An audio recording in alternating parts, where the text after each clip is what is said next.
Good news and bad news for Lotus. The bad news is that they are trimming back production targets. The good news is that Lotus is still around. They're still making cars. They're still making EVs even. So, of course, when it comes to the world of James Bond's favorite cars, I have to bring in my international man of mystery, Randy Kirk, best-selling author and all-around loud shirt wearer. I'm Brian. Welcome to Futuraza.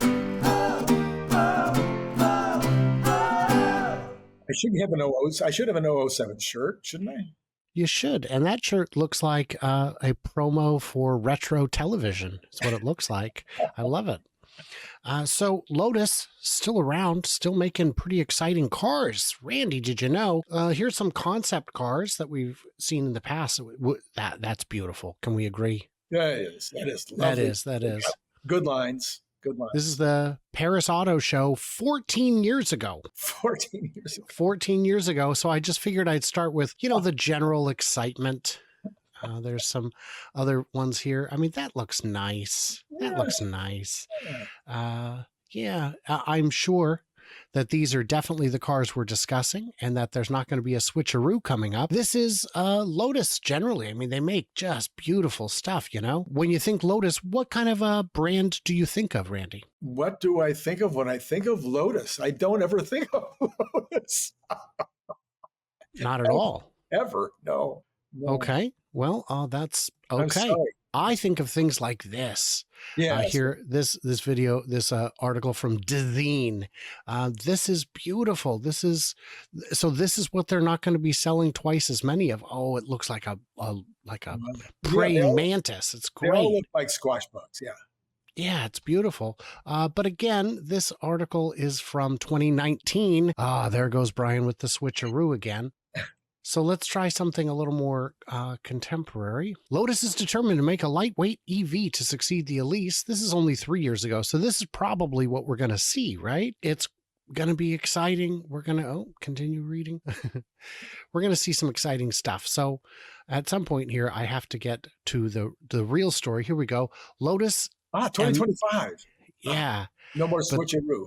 Well, this is still a year old, but the Evija will face off with the Taycan Plaid Model S. So this is more exciting. Now we're getting into something that's actually, this is probably what we're talking about, right? Yeah. It's going to take on the Lucid Air Sapphire. It'll be below 2 seconds. So it's going to be a real thing of beauty. Now let's get into some actual stuff. This is the most generous concept of what they've actually made. It still doesn't look quite like this. Is that what we were expecting? Well, I would say, so I think what we've seen, Brian, and Tesla's guilty as anybody, is if you want these things to have really, really, really low air resistance, if you really want to do well in the tunnel, there's only certain shapes that are going to make it. And so it becomes harder and harder to really have something cool looking.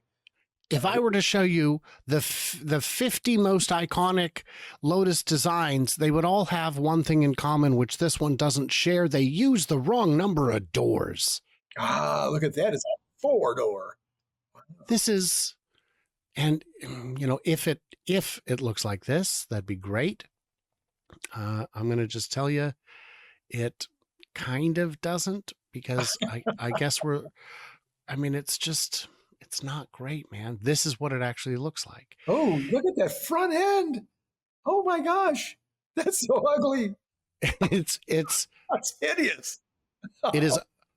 This design is aggressively Chinese.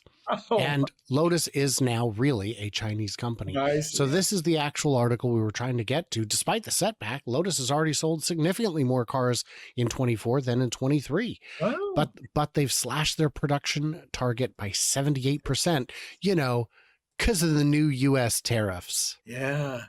Yeah, U.S. not a big market. Just under 4,900 vehicles were sold in the first half of 2024. Yeah. Now, was it Lotus that Lucid was saying they were going to partner with? And I'm thinking, boy, that's the blind leading the blind. Lotus expects to end 24 having built 12,000 vehicles, a significant 78% drop from its original plan of 55,000. I get it. You have to make the SUV, you have to make the big car, but the trick becomes you're now competing with everyone who makes SUVs, which is everyone. Not everyone's making sports cars. Why didn't you do that? If you're only going to sell, if that's your maximum hope for expectation, maybe you should stay in that business that you know so well. Now, this is, Lotus is, they want you to still understand that deep down it is a British company. Speaking at the brand's second quarterly earnings call, Group Lotus Chief Executive Chin Fang, I believe he's from Somerset, said the firm will have to reposition its products in the U.S. due to the 100% Chinese EV tariff increase.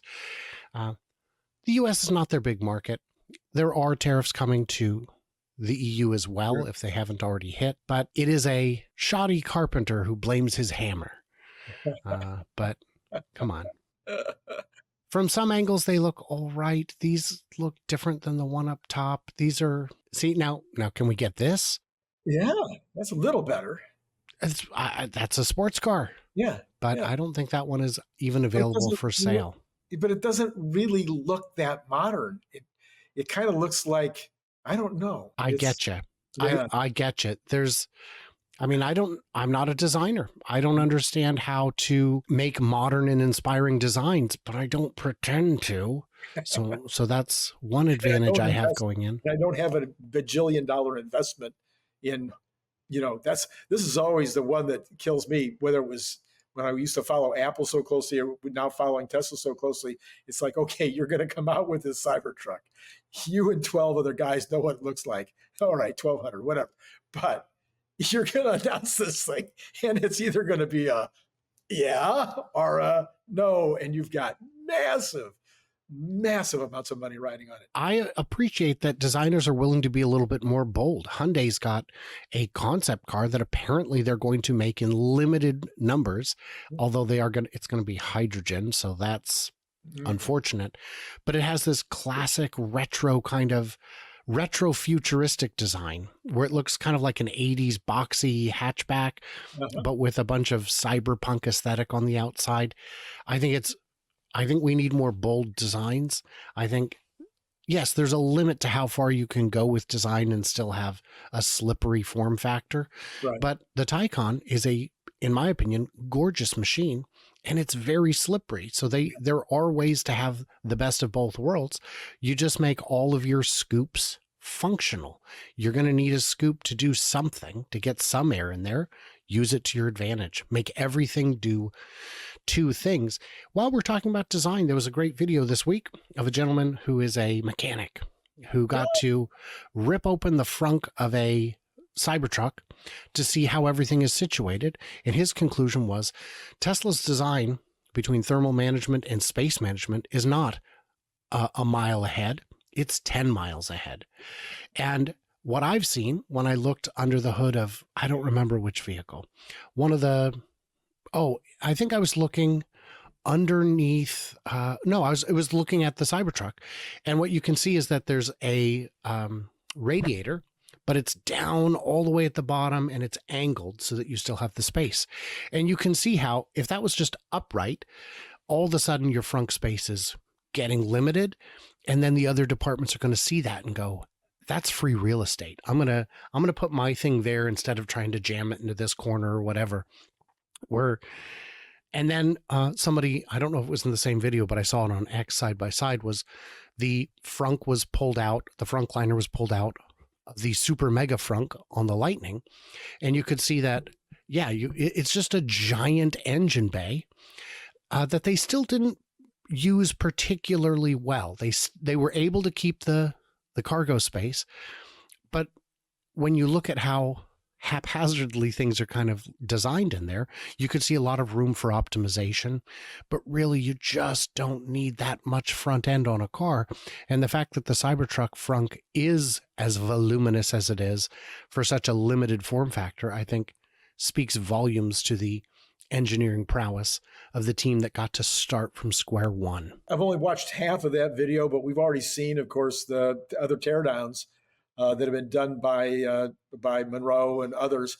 And the thing is a absolute work of engineering genius. And you nice to have one more mechanic come out and tell the story, but quite clever. So many of the things that they've done. And it's nice to not, great, keep telling me it's great. Don't tell me, show me. And that's what this video did, is he's walking you through and telling you what you're actually looking at, which is what's so great about the Caresoft videos, the Monroe Live videos, and I guess this video as well. And also this video right here, you guys. This is why you're here, is to watch me and Randy talk about Lotus and the frunk of a Lightning. Guys, what did we miss? What did we misunderstand? I'm going to be at the Everything Electric show in Vancouver this weekend. Join me, won't you? It'll be a bit of fun.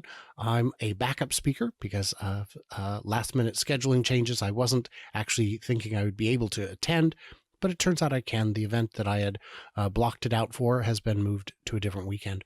So everybody else, like, subscribe, do all the good stuff. Head over to Randy Kirk's channel. See what he's up to. Maybe get a copy of his book. Did you see I tagged you on X with some fans who had who I met with, and they had both your book and your bottle opener. And what I didn't tell you is that they were very, very funny people. We had a lovely time. They were so funny. They were so funny. They actually had an idea for a video that you and I could kind of do, and they presented me with a script, and then they acted it out, which was very interesting. All right, guys, in the comments, you know what you're doing. Stay tuned and juicy, and I cannot wait to hear from you, clever robots in Vancouver.